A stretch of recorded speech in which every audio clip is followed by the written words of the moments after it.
Bismillahirrahmanirrahim. Assalamualaikum warahmatullahi wabarakatuh. Alhamdulillahi rabbil alamin. Wassalatu wassalamu ala Sayyidina Muhammad asyrafil anbiya wal mursalin wa ala alihi wa sahbihi ajma'in. Rabbi shrah li sadri wa yassir li amri wahlul 'uqdatam min lisani yafqahu qawli, amma ba'du. Alhamdulillah, syukur kepada Allah Ta'ala kita dapat lagi bersama-sama dalam program Budaya Al-Quran bagi tarikh 26 Syawal bersamaan 18 Jun, dan masih lagi kita akan membaca surah Al-Isra di ayat yang terakhir insya-Allah muka surat 293. Dan sebelum itu marilah kita sama-sama memulakan program kita dengan membaca Ummul Kitab Al-Fatihah. A'udzu billahi minasy syaithanir rajim. Bismillahirrahmanirrahim. Alhamdulillahi rabbil alamin. Ar-Rahmanir Rahim. Maliki yaumiddin. إياك نعبد وإياك نستعين اهدنا الصراط المستقيم صراط الذين أنعمت عليهم غير المغضوب عليهم ولا الضالين آمين. Alhamdulillah. Tuan-tuan, puan-puan, muslimin dan muslimat dan seluruh warga IPG Kampung Tun Seng On yang dirahmati Allah sekalian, kita sebagaimana dinyatakan tadi, pada hari ini kita akan teruskan program Budaya Al-Quran. Kita akan menekuni dari aspek tajwid, kemudian tafsir Al-Quran Al-Karim, dan ini sejajar dengan beberapa objektif kita. Yang pertama, memperelokkan bacaan Al-Quran dengan fasih dan bertajwid, merupakan objektif yang utama. Dan yang kedua ialah kita akan menjelaskan perihal penurunan Al-Quran dan golongan yang beriman dengan Al-Quran, merupakan ayat 105 hingga 109. Dan objektif yang terakhir iaitu menerangkan tuntutan berdoa dengan Asma'ul Husna, iaitu ayat 110 hingga 111. Dan sebelum terlupa, tuan-tuan dan puan, khususnya warga IPG Kampung Tun Seng On, sila daftar kehadiran dengan klik pada pautan yang disediakan di bawah tajuk video YouTube yang kami telah sediakan dengan bantuan unit LDP di bawah Jabatan Pembangunan Latihan. Tuan-tuan dan puan muslimin dan muslimat yang dirahmati Allah, jadi bagi meneruskan objektif yang pertama, marilah kita sama-sama memperdengarkan bacaan ataupun mendengar bacaan ayat-ayat suci Al-Quran Al-Karim, surah Al-Isra ayat 105 hingga 111. Dan kali ini kita akan dipimpin oleh sahabat kita Al-Fadhil Ustaz Muhammad Anwar bin Hayyan, insya-Allah. Silakan Ustaz. A'udzubillahi minasyaitonirrajim. Bismillahirrahmanirrahim. وبالحق أنزلناه وبالحق نزل وما أرسلناك إلا مبشرا ونذيرا. Dan dengan cara yang sungguh layak serta berhikmah kami turunkan Al-Quran, dan dengan meliputi segala kebenaran ia diturunkan. Dan tiadalah kami mengutusmu, wahai Muhammad, melainkan sebagai pembawa berita gembira, yakni bagi orang yang beriman, dan pembawa amaran kepada orang yang ingkar. وَقُرْآنًا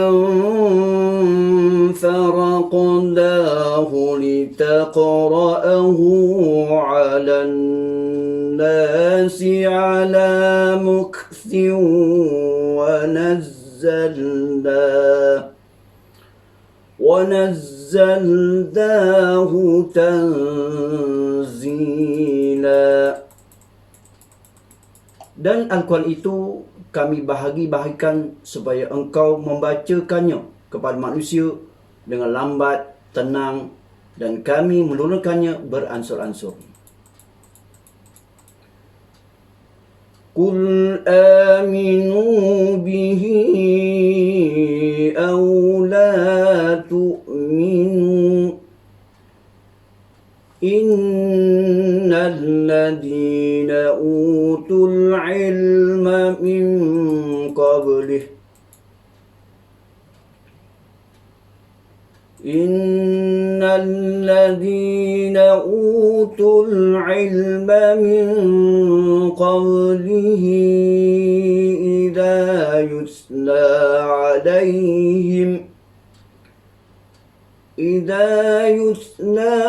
alaihim yakhruna lil azqani sujada.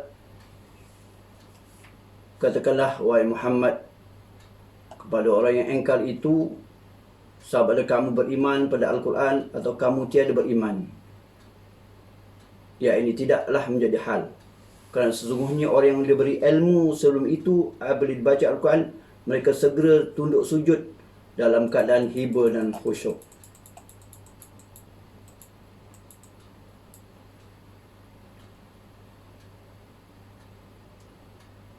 وَيَقُولُونَ سُبْحَانَ رَبِّنَا إِن كَانَ وَعْدُ رَبِّنَا لَمَفْعُولًا.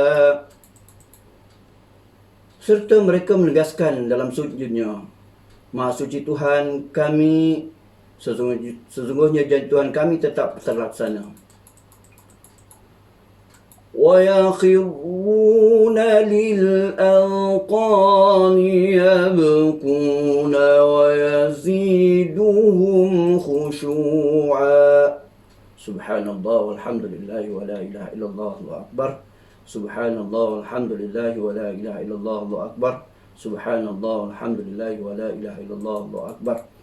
Dan mereka segera tunduk sujud sambil menangis. Sedang Al-Quran menambahkan mereka khusyuk. Qul id'u Allah aw id'u Rahman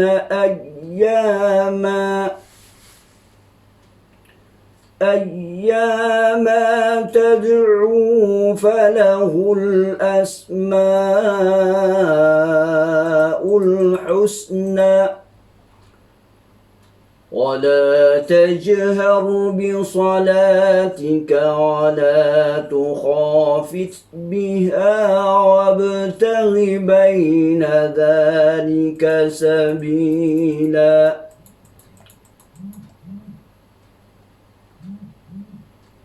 Katakanlah, wahai Muhammad, serulah nama Allah atau nama Ar-Rahman, yang mana saja kamu serukan dari kedua-dua nama itu adalah baik belaka. Kerana Allah punya banyak nama yang baik serta mulia. Dan janganlah engkau nyaringkan bacaan doa atau sembahyangmu. Juga janganlah engkau perlahankannya, dan gunakanlah sahaja satu cara yang sederhana antara itu. وَقُلِ الْحَمْدُ لِلَّهِ الَّذِي لَمْ يَتَّخِذْ وَلَدًا وَلَمْ يَكُنْ لَهُ شَرِيكٌ فِي الْمُلْكِ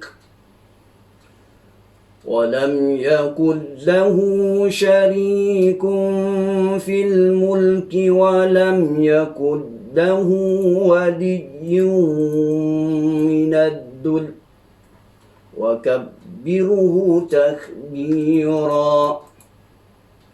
Dan katakanlah segala puji tertentu bagi Allah yang tiada mempunyai anak, dan tiada baginya sekutu dan urusan kerajaanmu, dan tiadalah baginya penolong disebabkan suatu kelemahannya, dan hendaklah engkau membesarkan serta memuliakannya dengan bersungguh-sungguh. Sadaqallahul azim. Alhamdulillah. Seterusnya kita akan bicarakan pada melihat pada ayat yang ke-109 terdapat gambar kubah.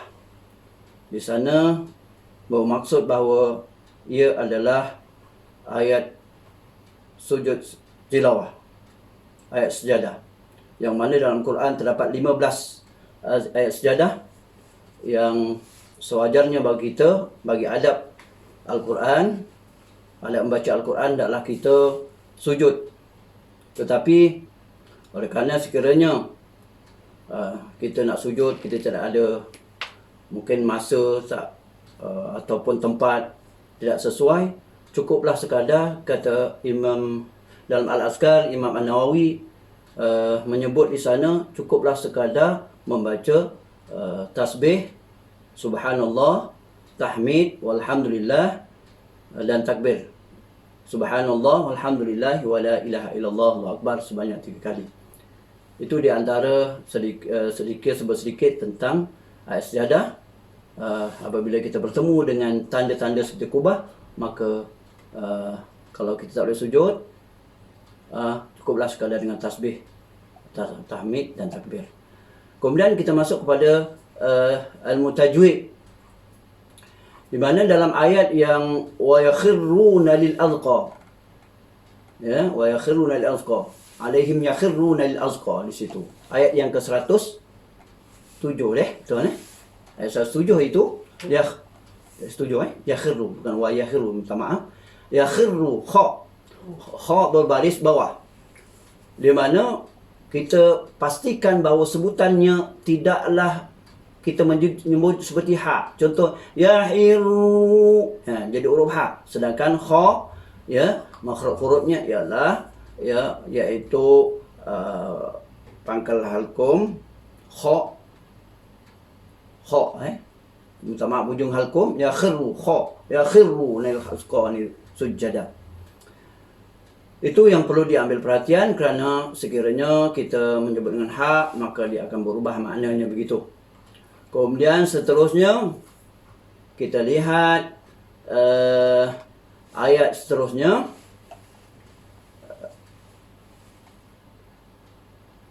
wabtaghi, ayat 110, wabtaghi. Wabtaghi, di mana selepas waw itu ada alif, dan di atas alif itu adalah ada tanda kepala huruf sad yang dibuang ekor dia itu, menunjukkan dialah hamzah wasal, wabtaghi. Kemudian cara bacaannya ialah kita wasalkan wabtaghi, kita tidak akan menyebut wa'abtaghi. Kemudian bila kita baca dengan wasal wabtaghi itu, di situ ada ba huruf qalqalah, pastinya dibaca dengan melantun. Wabtaghi, wabtaghi, maknanya kita membaca dengan melantun, iaitu qalqalah surah. Kemudian yang seterusnya kita lihat pada ayat 111, di mana kita lihat waliyun minad dhulli. Kita lihat di situ ada pada kalimah waliyun itu ayat 111, iaitu ada sabdu. Sabdu ni, maka kita membaca agak berat sedikit. Wadiyum,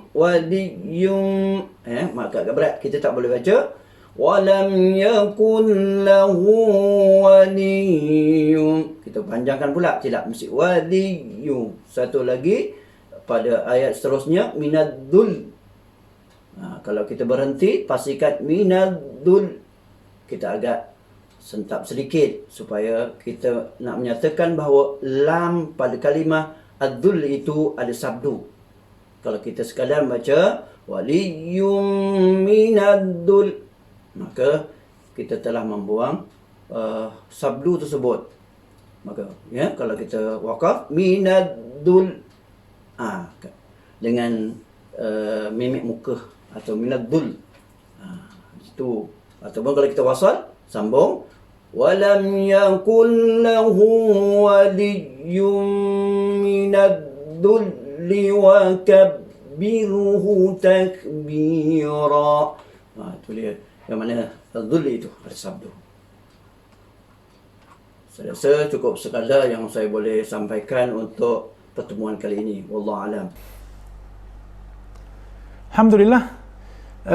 Jazakumullah khairal jaza Ustaz Al-Fadil Ustaz Muhammad Anwar bin Hayyan di atas bacaan surah Al-Isra ayat 105 hingga 111, serta terjemahan dan beberapa penjelasan mengenai hukum tajwid. Mudah-mudahan bacaan kita semakin baik, semakin mantap, semakin tepat sebagaimana yang telah dituntut dalam panduan ilmu tajwid, insya-Allah.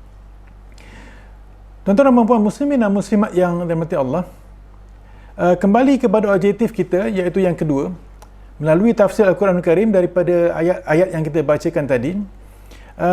Dua perkara yang akan dibahaskan, iaitu perihal penurunan Al-Quran dan golongan yang beriman dengan Al-Quran. Ini kita dapat perhatikan dalam surah ini pada ayat 105, iaitu dengan ungkapan wabil haqqi anzalnahu wabil haqqi nazal. Maka jelas kita dapat perhatikan daripada ayat ini ada dua kalimat yang menunjukkan maksud dan pengertian turun, iaitu yang pertama sekali anzalnahu, kami telah turunkan ianya. Maknanya Allah telah menurunkan Al-Quran dengan cukup yang mantap di sini, iaitu wabil haqqi. Begitu juga diungkapkan sekali lagi wabil haqqi nazal. Dan nazal yang kedua ini juga menunjukkan kepada kita bahawa segala kebenaran yang terkandung dalam Al-Quran yang sifatnya itu ialah al-haq telah pun sempurna diturunkan kepada Nabi Muhammad SAW untuk panduan kehidupan umat manusia, khususnya umat Nabi Muhammad SAW, dan bagi menjawab persoalan mengenai tuntutan musyrikin terhadap Nabi supaya diadakan itu dan ini, yang akhirnya dirumuskan kepada mereka dan seluruh manusia sebagai satu penjelasan yang muktamad siapakah itu Nabi ataupun Rasul yang bernama Muhammad. Maka jawapannya ialah wa ma arsalnaka illa mubasysyiran wa nadhira, iaitu yang bermaksud di sini sebagaimana telah diterjemahkan oleh sahabat kita tadi, tiadalah kami mengutus kamu wahai Muhammad melainkan sebagai pembawa berita gembira, mubassyira, dan juga sebagai pembawa berita amaran, iaitu nadhira, kepada orang-orang yang ingkar. Jadi di sini kita akan meneliti tentang penurunan Al-Quran. Maka itu sudah pasti kita masih teringat dengan bulan Ramadan, iaitu bulan yang mulia, disebut di situ dalam satu hari daripada banyak-banyak hari di bulan Ramadan kita sambut satu peristiwa yang amat besar, iaitu nuzul Al-Quran. Jadi kalimat nuzul ini juga adalah diambil daripada kalimat ini, anzalnahu, juga kalimat nazal. Dan apa yang menariknya di sini ialah Al-Quran itu diturunkan secara berperingkat-peringkat, selain daripada dinyatakan di fasa yang pertama sekaligus. Tetapi fokus kita pada ayat yang kita bacakan ini, khususnya di ayat 106, dinyatakan wa Qur'anan faraqnahu, dan Al-Quran itu kami bahagi-bahagikan. Maknanya diturunkan berperingkat-peringkat, beransur-ansur.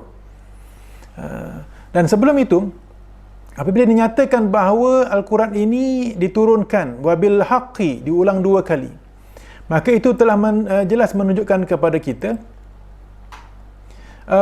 bahawa inilah dia mukjizat yang terhebat yang masih kekal sehingga hari ini, hingga hari kiamat, iaitu Al-Quranul Karim.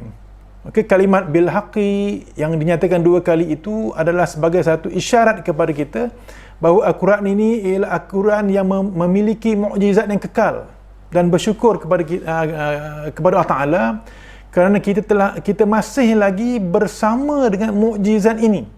Yang lain-lain sudah tidak ada kerana Nabi Muhammad SAW telah wafat, tetapi Nabi telah meninggalkan kepada kita, Al-Quran telah mengurnikan kepada kita Al-Quranul Karim.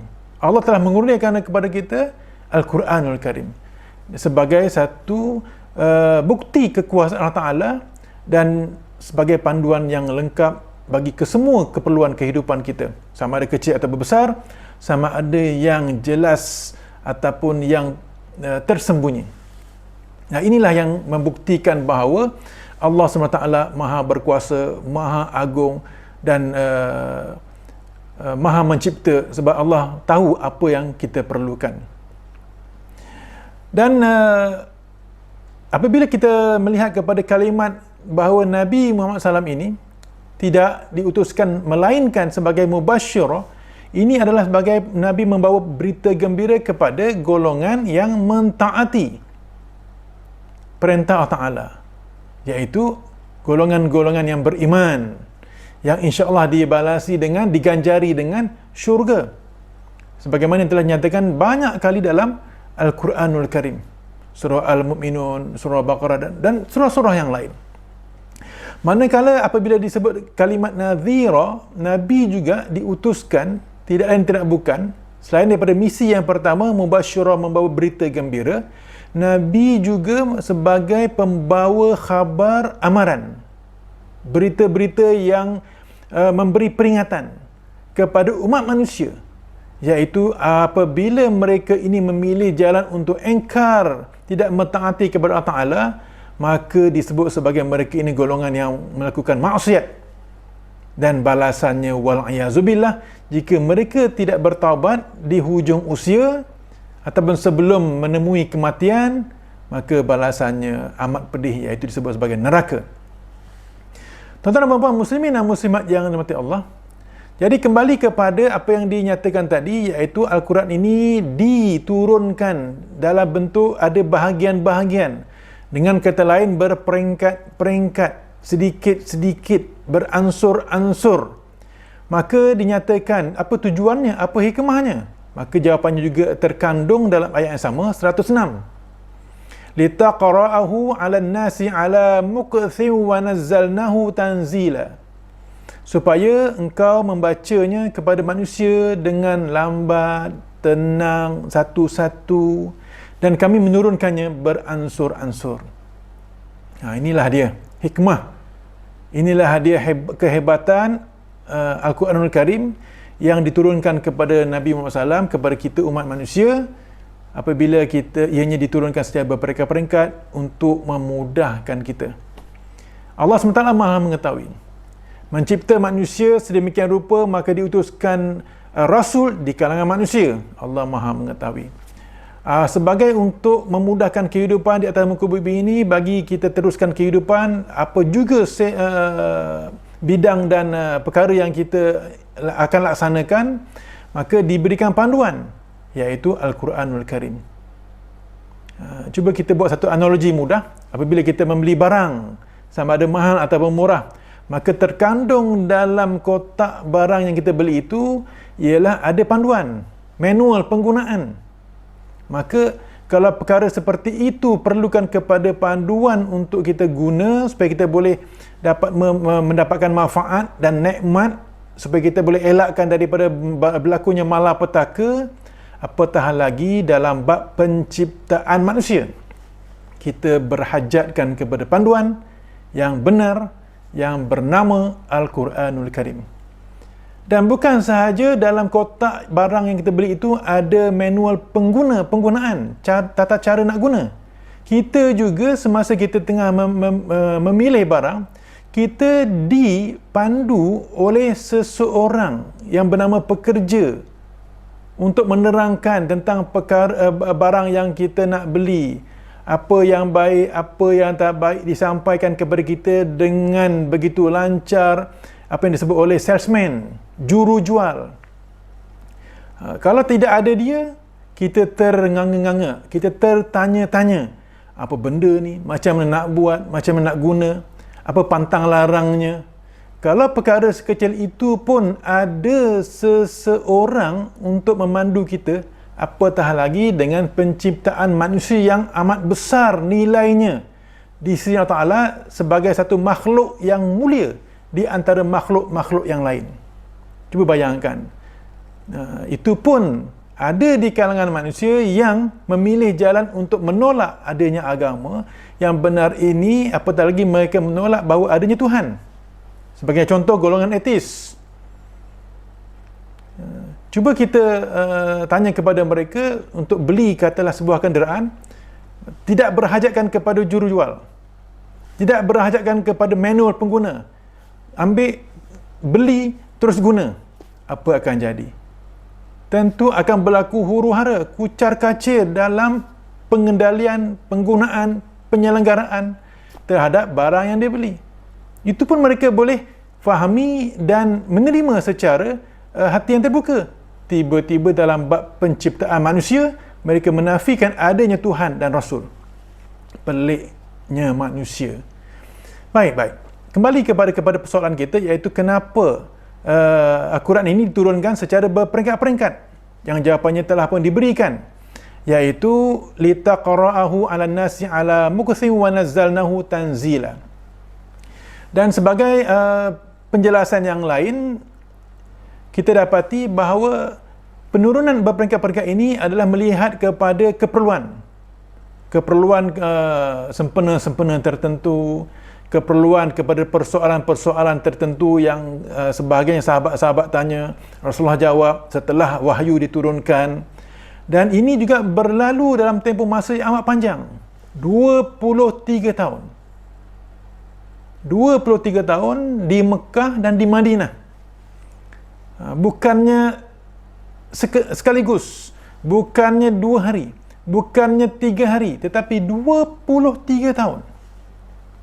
Dan dalam tempoh itu juga sahabat-sahabat apabila telah tahu begini kaedah turunnya ayat Al-Quran ataupun wahyu, mereka sentiasa menanti-nantikan. Selain telah berjaya menghafaz ayat-ayat yang telah diturunkan, mereka menanti-nantikan ayat berikutnya apabila terutamanya wujudnya persoalan-persoalan dalam kehidupan. Jadi begitu sabarnya mereka, maka begitulah juga dengan kita, sabarnya untuk membaca Al-Quran, sabarnya untuk memahami Al-Quran, sabarnya untuk mentadabbur Al-Quran, sabarnya untuk mengamalkan isi kandungan Al-Quran, dan sabarnya untuk mengajar Al-Quran kepada orang lain. Tuan-tuan dan puan muslimin dan muslimat yang dirahmati Allah, kita sedia maklum Al-Quran diturunkan di bulan Ramadan sebagaimana terkandung dalam ayat Al-Quran surah Al-Baqarah ayat 185, Syahrul Ramadan alladhi unzila fihi Al-Quran. Dan juga kita sedia maklum bahawa untuk jawapan yang lebih terperinci, dalam bulan Ramadan itu panjang, 30 hari. Bilakah turunnya yang pada waktu yang tepat? Dinyatakan dalam surah Al-Qadar ayat 1, Inna anzalna fi lailatul qadr. Yang kita amat memanfaatkan bulan Ramadan, apatah lagi bila tibanya 17 Ramadan, disebut sebagai nuzul Quran pada kebanyakan pendapat.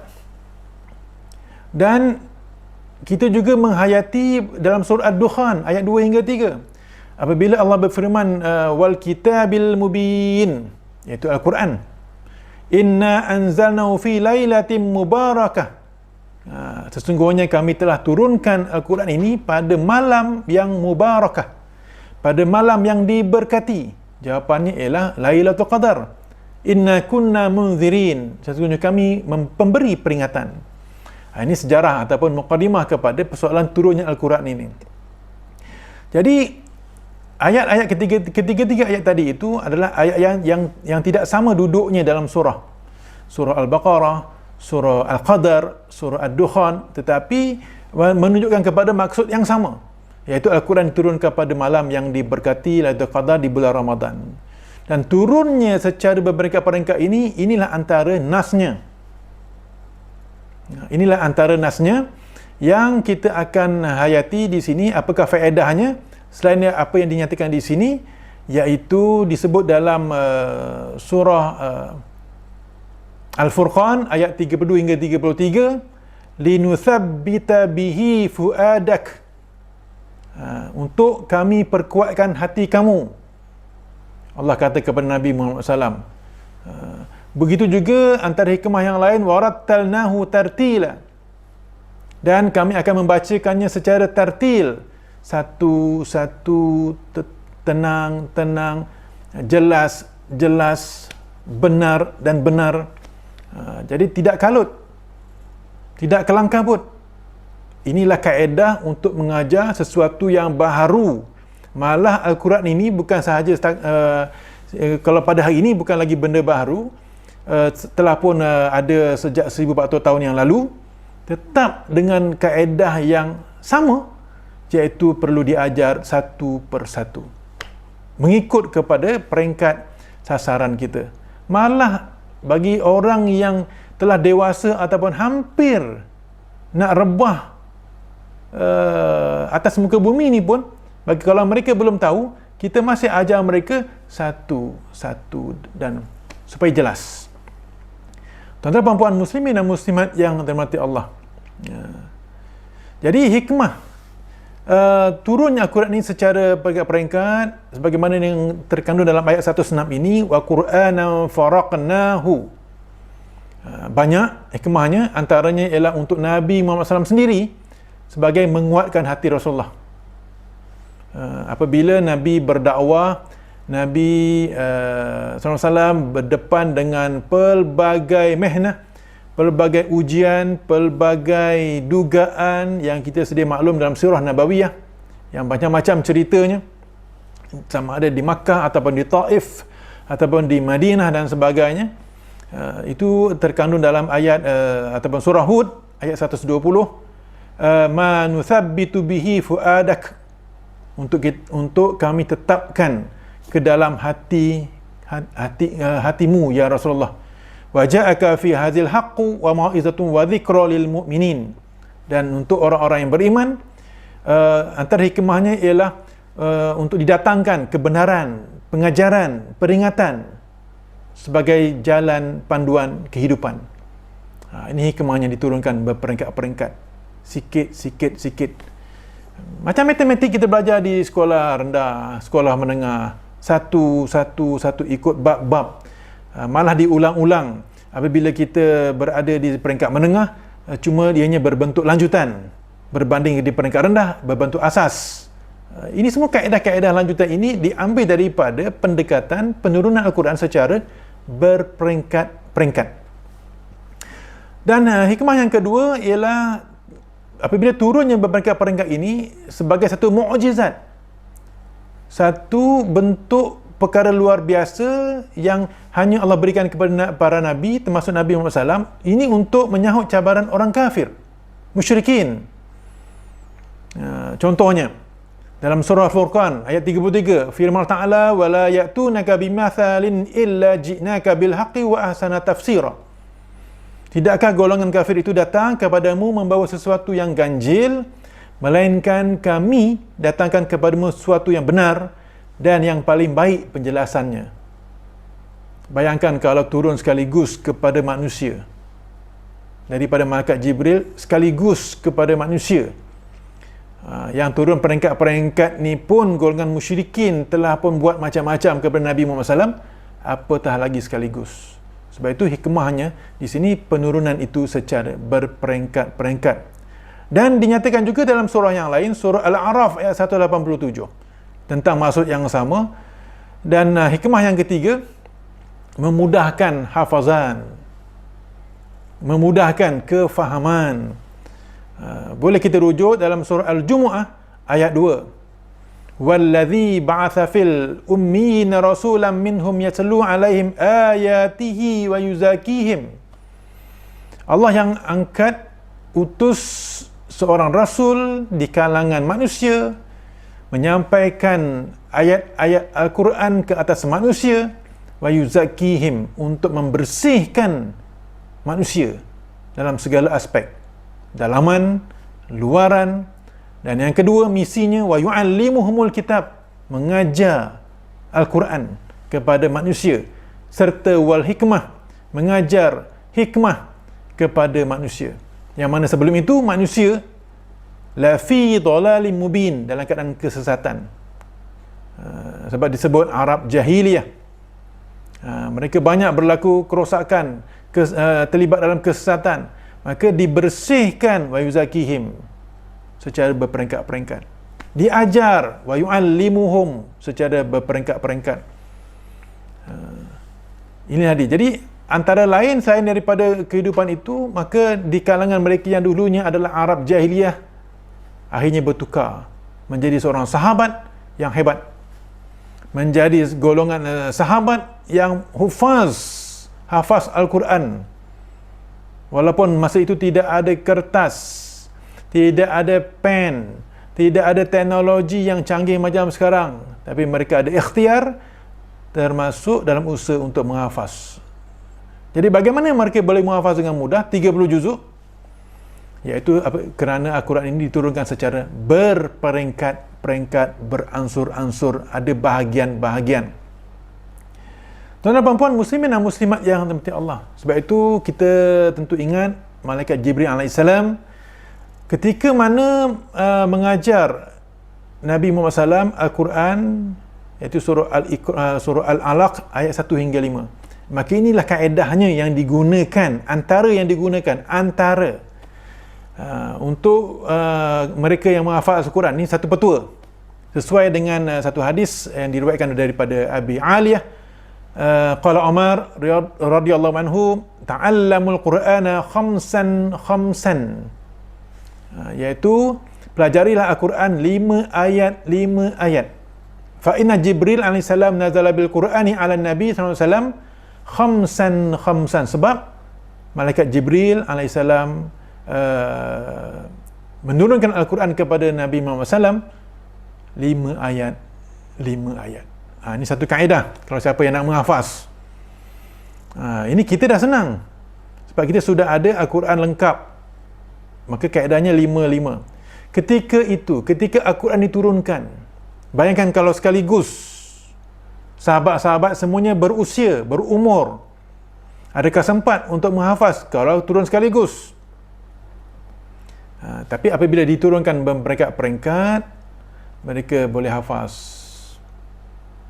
5, hafaz lagi 5. Yang 5 pertama simpan kat mana? Selain daripada apa yang ada seperti pelepah tamar dan lain-lain, mereka simpan dalam akal fikiran mereka. Inilah kehebatan umat terdahulu di kalangan para sahabat. Tuan-tuan dan puan muslimin dan muslimat yang dirahmati Allah, disebut juga perkara ini atau kaedah ini dalam hadis yang lain, hadis yang diriwayatkan daripada Ali bin Bakar. Qala ba'du ahli ilmi man ta'allama khamsan lam yansahu. Iaitu kata Ali bin Bakar, sebagai ahli ilmu berkata, sebagai ahli ilmu yang berkata, iaitu sesiapa yang mempelajari Al-Quran 5 ayat, dia tidak akan melupainya. Subhanallah, ada panduan, ada rahsia rupanya. 5. Sembayang 5 waktu, hafaz Quran 5 ayat, lepas tu barulah sambung 5 ayat, ulang 5, bawa 5, begitu. Baik. Antara hikmah yang lain, tuan-tuan, puan-puan muslimin dan muslimat yang dirahmati Allah, ialah supaya manusia dengan mudah dapat mengikutnya, isi kandungannya, ajarannya. Satu hadis daripada Aisyah, hadis sahih riwayat Al-Bukhari, ini berkenaan dengan halal haram, ya. Sesungguhnya awal diturunkan ialah surah Al-Mufassal, yang di dalamnya disebut tentang syurga dan neraka, ataupun disebut sini sebagai perincian kepada syurga dan neraka. Apabila umat Islam sudah semakin kuat Islamnya, maka barulah turun tentang persoalan halal haram. Ini yang cantiknya, Islam itu disampaikan secara berperingkat-peringkat mengikut kepada kaedah penurunan Al-Quran diturunkan secara beransur-ansur. Jadi seandainya yang awal diturunkan ialah janganlah kalian minum arak, walau nazala awwala syai' la tashrabul khamra. Katalah Islam mula-mula sampai dan Al-Quran mula-mula turun tentang haramnya arak, laqalu la nada'ul khamra abadan. Tentu di kalangan masyarakat ketika itu akan kata, kami tidak akan tinggalkan arak. Ini dah tahu dah. Allah Ta'ala telah mengetahui apa yang ada dalam hati manusia, karakter manusia. Lagi dilarang, lagi buat. Lagi ditegah, lagi buat. Sebab itu kena ada hikmah, iaitu sikit-sikit, ansur-ansur. Walau nazala, begitu juga dengan hukum berzina. Kalau turun ayat yang pertama yang berbunyi la taznu, janganlah kamu berzina, tentu masyarakat ketika itu akan sebut la qalu la nad'u az-zina abada. Kami tak akan tinggal zina sama sekali. Jadi Allah pencipta manusia, Allah pencipta Al-Quran, Allah pencipta panduan kehidupannya, Allah tahu macam mana nak selesaikan masalah manusia yang engkar. Baik. Jadi kembali kepada contoh tadi, iaitu katalah arak. Contoh arak ini. Jadi berlaku beberapa fasa di sini, menunjukkan pentingnya Al-Quran diturunkan secara berbagai peringkat. Wa Qur'anan faraqnahu. Contoh fasa yang pertama, Allah kata dalam surah An-Nahl ayat 67, iaitu tentang anggur. Wal a'nabi tattakhiduna minhu sakara. Iaitu kamu jadikan minuman yang memabukkan. Wa rizqan hasana, dan rezeki yang baik. Maknanya awal-awal nak beritahu perihal anggur ini. Sebelum anggur itu disebut kalimat an-nakhil, kurma. Kamu jadikan dia satu minuman yang memabukkan dan juga rezeki yang baik, sebab boleh dibuat urus niaga. Itu fasa yang pertama Allah nak cerita. Fasa kedua, surah Al-Baqarah ayat 209 tentang arak. Yas'alunaka 'anil khamri wal maisir. Mereka tanya pasal arak dan juga judi. Qul fihima ithmun kabirun. Katakanlah wahai Muhammad, pada kedua-duanya, arak dan juga judi itu adalah ithmun kabirun, dosa besar. Wa manafi'u linnas, dan ada sedikit manfaat untuk manusia. Dan penjelasan yang seterusnya, wa ithmuhuma akbaru min naf'ihima, dan dosa kedua-duanya itu lebih besar daripada manfaatnya. Ini fasa kedua, berperingkat-peringkat. Fasa tiga tentang arak ini, surah An-Nisa ayat 43. Ya ayyuhalladzina amanu la taqrabus salata wa antum sukara. Jangan, wahai orang yang beriman, janganlah kamu hampiri solat dan ketika itu kamu sukara, mabuk. Hatta ta'lamu ma taqulun, melainkan sehinggalah kamu mengetahui apa yang kamu ucapkan. Fasa 3. Fasa pertama nak beritahu arak boleh memabukkan dan boleh juga datangkan rezeki. Fasa 2 nak beritahu arak itu dosa besar.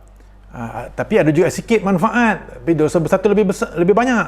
Dosa tu lebih banyak, buruk tu lebih banyak. Fasa 3, jangan solat ketika kamu mabuk. Sebab apa di sini?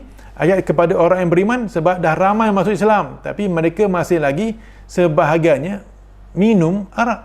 Sebab ini amalan dahulu.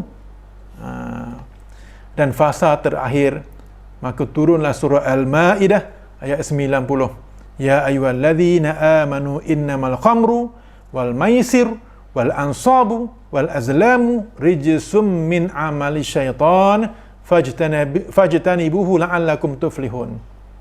Wahai orang yang beriman, arak itu, judi itu, tenung nasib itu, sembah berhala itu adalah rijsun min amali syaitan, perbuatan keji termasuk perbuatan syaitan. Inilah dia fasa 4, barulah disyariatkan arak itu haram, berperingkat-peringkat. Jadi bila diturunkan ayat surah Al-Ma'idah ayat 90 ini, ketika itu tidak ada bantahan, sebab mereka telah pun dimaklumkan keburukannya sebelum itu. Mereka pun telah beriman kepada Allah Ta'ala, beriman kepada Nabi Muhammad SAW, beriman kepada kitab. Mereka telah pun meyakini, telah pun ditarbiahkan. Jadi bila datang ayat syariat pengharaman, mereka mudah menerimanya sebab telah pun mengetahui akibatnya.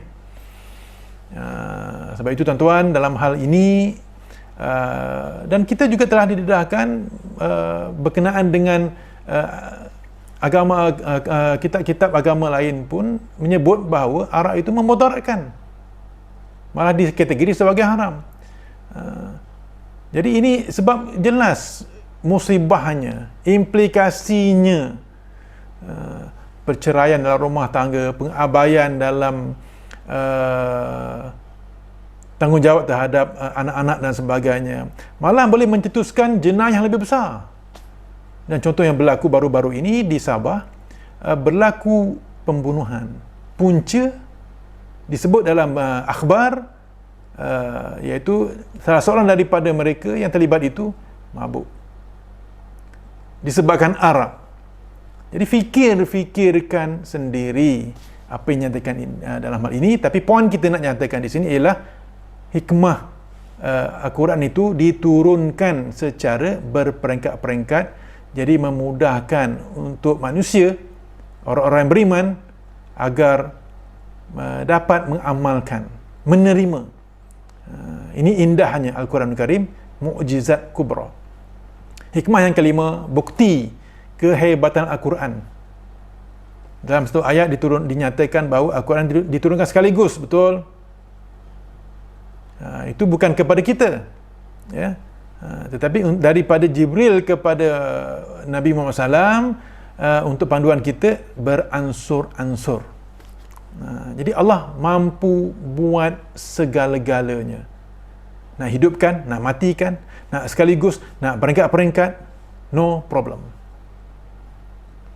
Tuan-tuan dan puan, muslimin dan muslimat yang dirahmati Allah,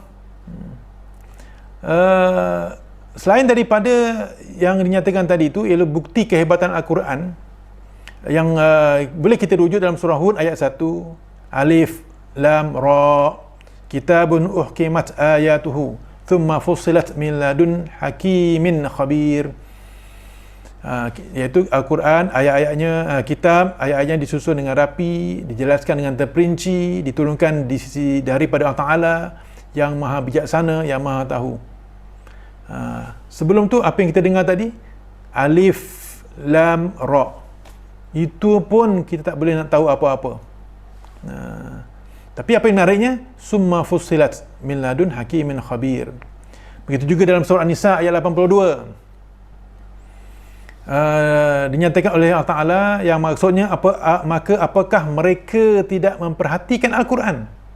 Kalau kiranya Al-Quran itu bukan dari sisi Allah, tentulah mereka mendapat penentangan yang banyak di dalamnya. Dan surah Al-Isra ayat 88 yang telah pun dinyatakan sebelum ini sebagai cabaran kepada manusia yang ingkar. Datangkan, kalau kamu hebat, datangkan seumpama Al-Quran. Inilah dia kehebatan Al-Quran yang diturunkan secara berperingkat-peringkat. Subhanallah. Baik tuan-tuan dan puan-puan muslimin dan muslimat yang dirahmati Allah. Jadi persoalan Al-Quran ini, sama ada manusia yang nak beriman ataupun ada manusia yang tidak mahu beriman. Innal ladzina utul ilma min qablihi idza yutla alaihim yakhiruna lil adqani sujjada. Ini tidak ada masalah bagi Allah Ta'ala. Kerana sesungguhnya orang-orang yang diberi ilmu sebelum itu, apabila dibacakan Al-Quran kepada mereka, mereka segera yakhiruna lil adqani sujjada, mereka segera tunduk sujud dalam keadaan hibur dan khusyuk. Inilah dia yang dinyatakan dalam adjektif yang diterangkan tadi, iaitu golongan yang beriman dengan Al-Quran. Apakah ciri-ciri mereka? Iaitu mereka ini segera tunduk sujud. Ahli Al-Quran, apabila mereka dibacakan Al-Quran, mereka akan segera tunduk sujud. Dan apa yang mereka baca ini diajar dalam ayat 108, wa yaquluna subhana rabbina in kana wa'du rabbina. Dan mereka akan kata, maha suci Allah, Kita ketika rukuk kita tasbih, ketika sujud kita tasbih. Sebab kita meyakini bahawa in kana wa'du rabbina la maf'ula. Maha suci Tuhan kami, sesungguhnya janji Tuhan kami tetap terlaksana. Sebab kita yakin di dunia sudah ada perintah-perintah yang kita perlu ikut, larangan-larangan yang perlu kita tinggalkan, dan kita yakin ada ganjarannya di hari akhirat. Sebab itu kita buat. Dan diperincikan lagi tentang sikap mereka sebagai ahli Quran ini apabila dibacakan ayat Quran, wa yakhiruna lil adqani yabkuna wa yaziduhum khushu'a. Mereka akan menangis kerana gerunnya kepada peringatan-peringatan, kepada ajaran-ajaran Al-Quran Al-Karim, dan bertambah khusyuk mereka ini. Inilah ciri-ciri apabila ayat Quran dibacakan kepada manusia. Kalau ini berlaku, maka mereka ini adalah golongan yang beriman. Dibacakan Al-Quran, mereka akan sujud, tunduk. Dibacakan Al-Quran, mereka akan menangis. Dibacakan Al-Quran, mereka akan bertambah khusyuk. Inilah dia ciri-ciri Al-Quran Al-Karim. Tuan-tuan dan puan-puan muslimin dan muslimat yang dirahmati Allah. Dan kita bukan sahaja dihidangkan dengan ayat-ayat ini untuk menunjukkan ciri-ciri golongan yang apabila dibaca Al-Quran mereka segera sujud, mereka menangis, mereka segera bertambah khusyuk. Kita diberikan lagi petunjuk-petunjuk yang lain. Contoh dalam surah Al-Anfal ayat 2. Kata Allah Ta'ala, innamal mu'minuna alladhina idza dzukirallahu wajilat qulubuhum. Sesungguhnya orang-orang yang beriman apabila mereka mengingat Allah Ta'ala, maka wajilat qulubuhum, getar hati mereka. Wa idza tuliyat alaihim ayatuhu, apabila dibacakan kepada mereka ayat-ayat Allah SWT, Al-Quran, zadathum imana, bertambah keimanan mereka, dan kepada Tuhan mereka bertawakal. Jadi ada banyak petunjuk kepada mereka yang beriman, yang merupakan ahli Al-Quran apabila dibacakan ayat-ayat Al-Quran. Baca, mereka ada terkesan. Mereka apabila mendengar, mereka ada sesuatu yang menyentuh jiwa, yang berlaku perubahan dalam kerohanian mereka. Begitu juga dalam surah yang lain, iaitu dalam surah Maryam ayat 58. Idza tutla alaihim ayatul rahman kharru sujjadan wa bukiya. Apabila dibacakan ke atas mereka ayat-ayat Allah yang disebut dengan lafaz Ar-Rahman, mereka ini segera sujud dan menangis. Tuan-tuan dan puan muslimin dan muslimat yang dirahmati Allah. Jadi marilah kita sama-sama mengambil iktibar bagi ayat-ayat yang ini, ayat yang kita bacakan tadi ini berkenaan dengan golongan yang beriman kepada Al-Quran ini, untuk membawa diri kita menjadi ahli Al-Quran, bukan sebagai pembeli Al-Quran, tetapi sebagai mereka yang baca, fahamkan, mereka yang amalkan, mereka yang ajarkan kalau boleh, supaya mereka dapat ciri-ciri ini, iaitu mereka yang segera sujud, tunduk, patuh, mereka yang segera menangis kerana memahami ayat-ayat Al-Quran apabila ada sesuatu yang menggerunkan kita dengan peringatan-peringatan sama di dunia ataupun di akhirat, dan juga sebagai penambah, bukan penambah selera, penambah keimanan untuk khusyuk dalam segala perkara terhadap pengibadatan kita ke atas Allah Subhanahu wa Ta'ala. Tuan-tuan dan puan muslimin dan muslimat yang dirahmati Allah, ini semua bukannya berlaku kepada kita sahaja yang hidup dalam ruang lingkup Islam, tapi berlaku juga kepada mereka yang berlaku transformasi fasa, iaitu mereka ini umat Nabi terdahulu sebelum Nabi Muhammad SAW. Bila datang Nabi Muhammad SAW, mereka masih hidup.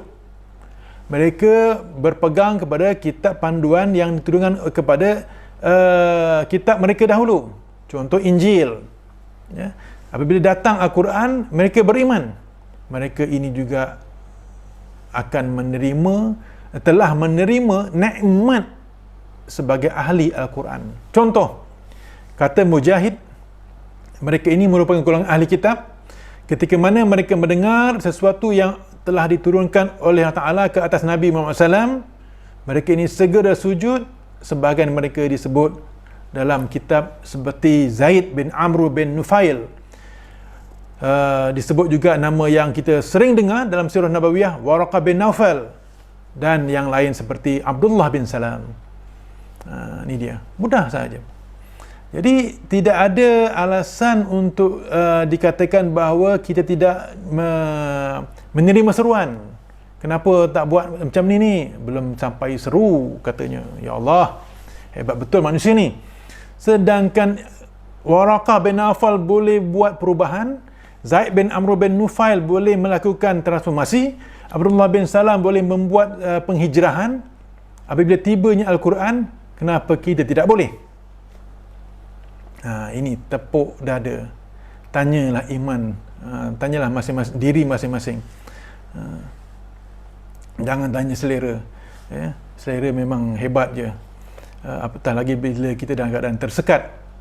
Nak itu tak boleh, nak ini tak boleh. Bila dapat je, habis.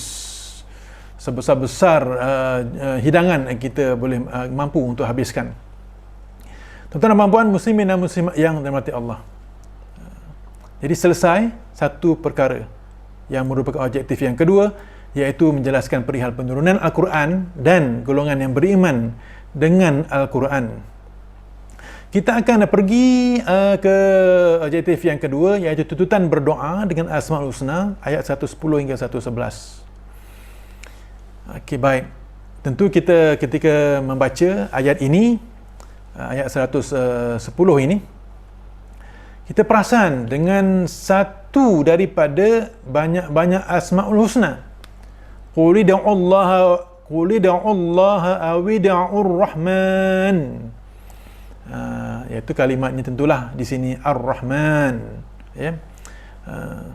Katakanlah wahai Muhammad, serulah nama Allah ataupun nama Ar-Rahman, yang mana saja kamu suruhkan dari kedua nama itu adalah baik belaka.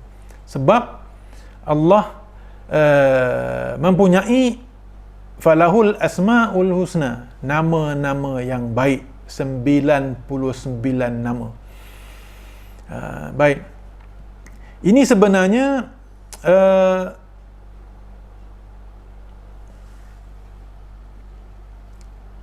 menunjukkan kepada kita bahawa musyrikin, golongan musyrikin, apabila mereka ini disebut kepada mereka beberapa nama lain, contohnya Ar-Rahman dan lain-lain, ketika itu mereka sudah pun mengeluarkan tomahan-tomahan yang cukup jahat, mengatakan adanya Tuhan yang banyak. Sedangkan kita sedia maklum dalam surah Al-Ikhlas telah jelas menunjukkan bahawa Allah itu Maha Esa. Mereka tidak boleh menerima hakikat bahawa Allah itu mempunyai Asmaul Husna, sifat-sifat Allah Ta'ala yang baik. Ar-Rahman, Maha Pemurah, Ar-Rahim, Maha Penyayang, dan yang lain, Al-Quddus, As-Salam, Al-Jabbar, Al-Aziz dan sebagainya. Dan kita boleh tanya juga kepada diri kita, adakah kita ingat nama-nama ni? Adakah anak-anak kita ingat? Barangkali anak-anak lebih ingat daripada kita, barangkali. Sebab di sekolah ada, sebelum mula kelas, diminta oleh guru untuk dendangkan nasyid, bagi mudah kita ingat dan sebagainya. Dan apabila kita sebut dengan, dipandukan bahawa apabila berdoa dengan Asmaul Husna ini adalah satu panduan kepada kita, yang juga merujuk ke apabila ini datang daripada Al-Quran, maka ianya adalah satu sumber yang qat'i, yang pasti. Dan antara panduannya ialah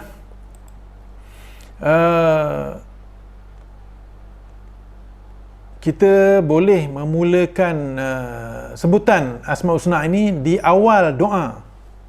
Contohnya ya Hayyu ya Qayyum. Lepas tu barulah kita berdoa. Ataupun kita boleh juga letakkan Asmaul Husna di akhir doa.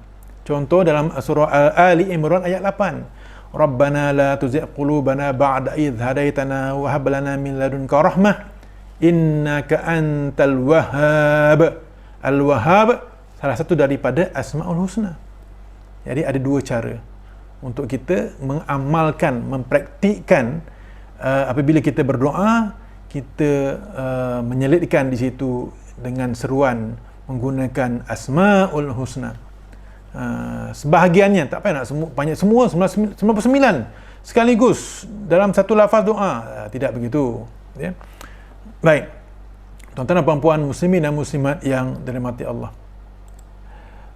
sebelum kita menangguhkan program Al-Quran ini, suka saya kembali undur sedikit kembali kepada ciri-ciri orang yang beriman dengan Al-Quran ini yang telah kita nyatakan tadi. Ingin saya kaitkan, suka saya kaitkan dengan satu hadis Nabi Muhammad SAW berkenaan dengan mereka yang menangis kerana apabila dibacakan kepada mereka ayat Al-Quran Karim ataupun mereka mendengar ayat Al-Quran Karim, iaitu satu hadis daripada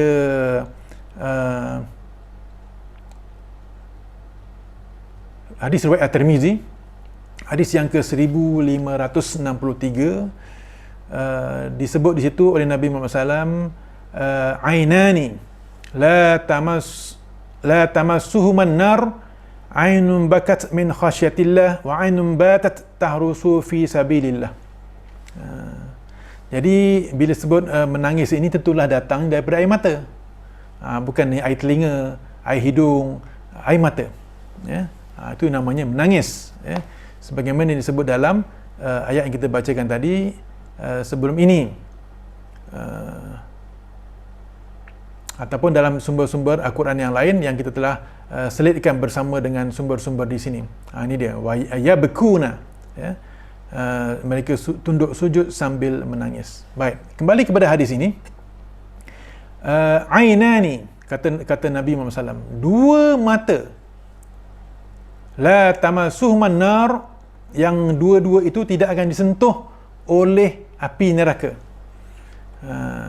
Iaitu yang pertama, ainun bakat min khasyatillah, iaitu mata yang menangis kerana takut kepada Allah Ta'ala, macam yang kita sentuh sekarang, kita sedang berkongsi maklumatnya sekarang ini, iaitu bila baca Quran, kita fahami, kita berasa takut dengan apa yang telah nyatakan Allah Ta'ala, maka kita pun menangis. Takut dengan azab, takut dengan peringatan-peringatan, takut dengan gangguan-gangguan, maka kita menangis. Maka mata ini akan tidak disentuh oleh api neraka.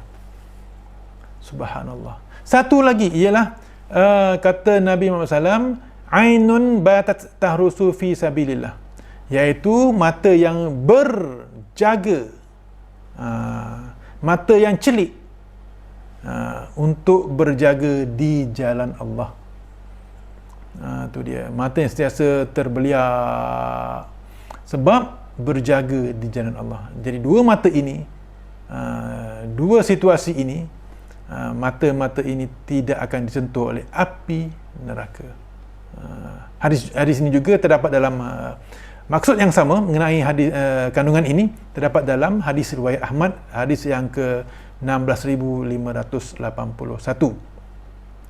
Jadi tuan-tuan dan puan-puan muslimin dan muslimat yang dirahmati Allah, marilah kita sama-sama mengambil iktibar di sini.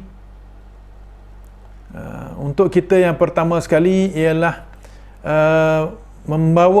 melatih diri untuk menjadikan diri kita, ahli keluarga kita, mereka yang bersama dengan kita, masyarakat kita sebagai ahli Al-Quran, supaya kita sentiasa mengamalkan ayat-ayat Al-Quran.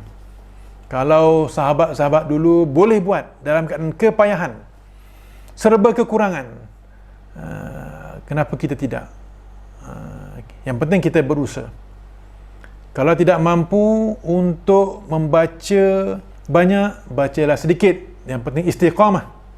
Kalau tidak mampu menghafaz 30 juzuk, hafazlah 20 juzuk. Kalau tidak mampu 10 juzuk. Kalau tidak mampu 5 juzuk. Kalau tak mampu beberapa persen daripada satu juzuk pun dah okey, dah bagus. Ataupun menghafaz surah-surah tertentu.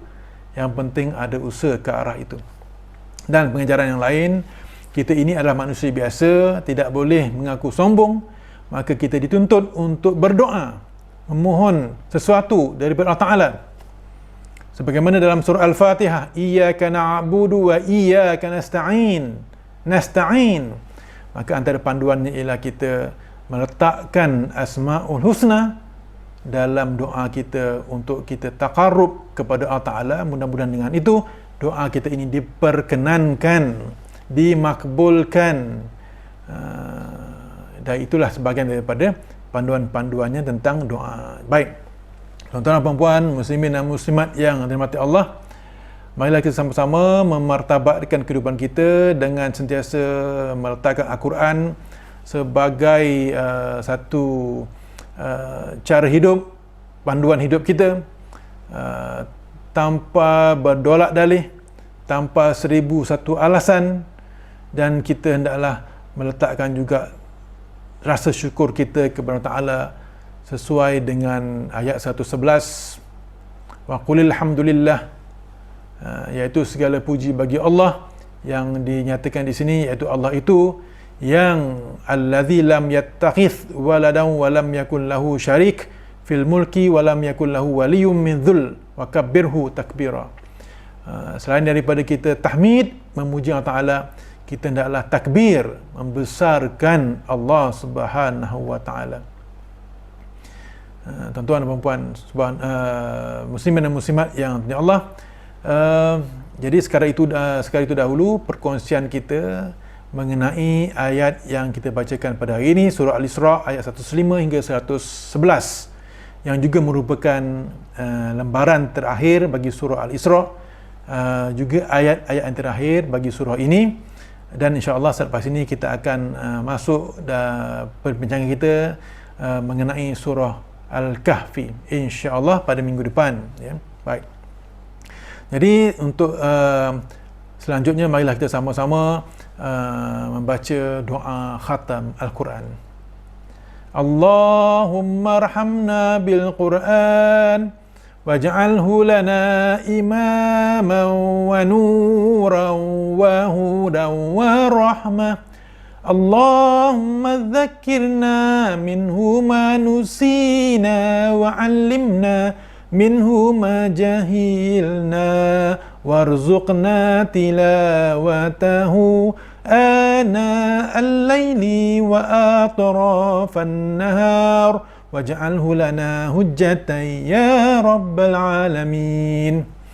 Jadi tuan-tuan, puan-puan, muslimin dan muslimat yang dirahmati Allah, sekarang itu dahulu program kita pada hari ini, dan sebelum itu kita sama-sama merafakkan salam takziah kepada sahabat kita, saudara Muhammad Nazri bin Ashraf bin Ibrahim dan ahli keluarganya di atas pemergian anak kedua bayi beliau yang telah meninggal dunia pada 12 Jun 2020 baru-baru ini di Hospital Batu Pahat, ya.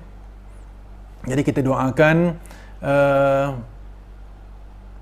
mudah-mudahan Allah berikan yang terbaik kepada mereka dan Allah berikan ketabahan kepada mereka, dan doa kita, Allahumma ja'alhu faratan wa zukhran liwalidayhi wa syafi'an mujaba. Allahumma thaqil bihi mawazinahuma wa azim bihi ujurahuma wa alhiqhu bi salihil mu'minin waj'alhu fi kafalati Ibrahim wa qihi bi rahmatika adzabal jahim wa abdilhu daran khairan min darihi wa ahlan khairan min ahlihi.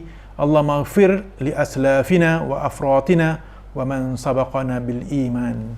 Ya Allah, jadikanlah kematian anak ini sebagai pahala pendahulu dan simpanan bagi kedua orang tuanya dan pemberi syafaat yang dikabulkan doanya. Ya Allah, beratkanlah timbangan perbuatan mereka dan berilah pahala yang agung anak ini dikumpulkan dengan golongan orang-orang yang soleh, dan jadikanlah dia dipelihara oleh Nabi Ibrahim. Peliharalah dia dengan rahmatmu dari siksaan api neraka jahim, dan berilah rumah yang terbaik untuknya, berilah keluarga yang terbaik untuknya. Ya Allah, ampunilah pendahulu-pendahulu kami, anak-anak kami dan orang-orang yang mendahului kami dalam keimanan. InsyaAllah. Rabbana taqabbal minna du'ana innaka antas samiul alim. Jadi yang baik itu daripada Allah Ta'ala, dan kalau ada salah dan silap secara sengaja ataupun tidak, kami mohon maaf zahir dan batin. Dan kita tangguhkan program Budaya Quran kita pada pagi ini dengan membaca tasbih kafarah dan suratul Asr. Subhanakallahumma wa bihamdika asyhadu an la ilaha illa anta astaghfiruka wa atubu ilaik. Bismillahirrahmanirrahim. Wal 'asr innal insana lafi khusr illa alladhina amanu wa 'amilus solihati wa tawasaw bil haqqi wa tawasaw bis sabr. Sadaqallahul azim. Wabillahi taufiq wal hidayah. Wassalamualaikum warahmatullahi wabarakatuh.